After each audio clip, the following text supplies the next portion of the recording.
La sécheresse qui frappe le Nouveau-Brunswick depuis les derniers mois a des conséquences graves.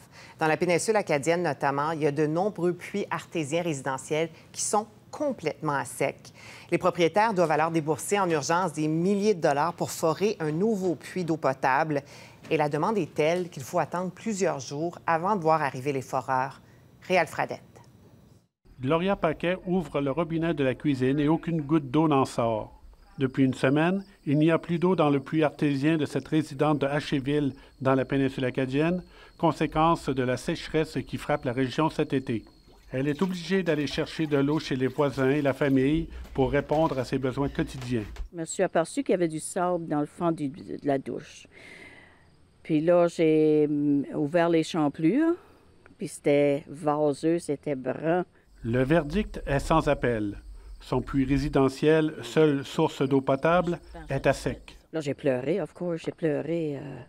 Je savais plus quoi faire. Elle n'a pas eu d'autre choix que de faire appel d'urgence à un entrepreneur spécialisé dans le forage de puits artésiens. Mais son carnet de commandes était tellement plein qu'elle a dû patienter une semaine.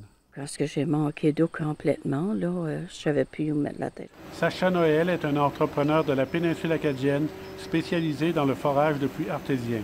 Son téléphone ne dérougit pas. Par le temps qu'on fait un puits, il y en a deux qui rentrent. Normalement, il commence à être davantage occupé vers la fin de septembre. Mais la sécheresse de cette année a devancé les demandes d'au moins 3 semaines, affirme-t-il. En juillet et en août, il est tombé moins de 40 mm d'eau selon les données de la station de Bacaraquette d'Environnement Canada. Sacha Noël compare cette année à la sécheresse de 2017.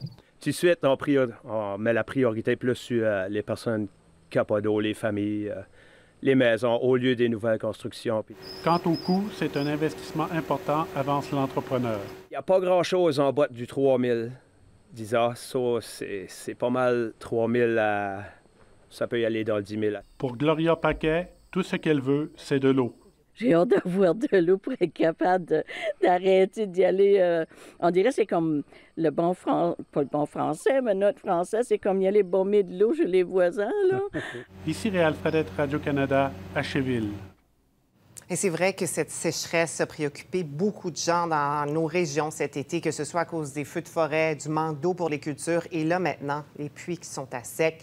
Et Margot, les chiffres le montrent aussi, il y a moins plu que les dernières années. Exactement, on était très, très sec d'un bout à l'autre des maritimes. Les maritimes qui ont reçu moins d'eau, bien moins d'eau qu'un été moyen, parfois même jusqu'à 40... Enfin, il est tombé moins de 40% de ce qu'il pleut en moyenne par été. Ça, c'est selon des chiffres compilés par nos collègues de CBC, des données qui s'échelonnent entre le 1er juin et le 31 août. Regardez, ce sont les régions en rouge, donc la région de Digby en Nouvelle-Écosse et encore, vous le voyez peut-être, la péninsule acadienne qui ont reçu donc moins de 40% de ce qu'ils reçoivent normalement en moyenne par été, entre 40 à 60% dans les régions en orange. Donc on voit, c'est la majorité ouest de la Nouvelle-Écosse, le sud-est, tout l'est, sud du Nouveau-Brunswick.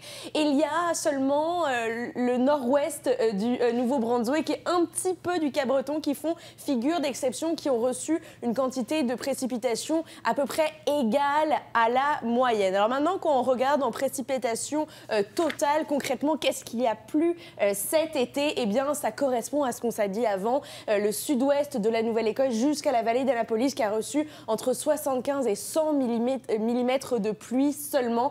Pareil pour la péninsule acadienne, je disais, entre le 1er juin de cette année et le 31 août, de 100 à 125 mm de pluie pour les régions là qui jouxtent la baie de Fundy, aussi le centre de la Nouvelle-Écosse. Et puis, toujours le nord-ouest du Nouveau-Brunswick qui fait figure d'exception avec de 200 à 250 mm de pluie. Alors tout ça, forcément, ça a des conséquences, vous l'avez dit, des conséquences concernant les feux de forêt. Ça rend des conditions beaucoup plus propices à la prolifération, l'accélération des feux de forêt. Les eaux aussi, le débit d'eau qui est largement inférieur à la normale pour les eaux de surface, mais aussi pour les eaux souterraines qui sont moins où il y a moins de débit qu'à la normale et aussi des conséquences pour l'agriculture. Dans les cultures, forcément, c'est un gros coup dur. Et on sait aussi surtout qu'il faudra des jours et des jours de précipitations pour regagner un petit peu tout ce manque perdu de précipitations au cours des derniers mois. Et toujours pas de grosses pluies dans les prévisions à court terme. Merci beaucoup, Margot. À tout à l'heure.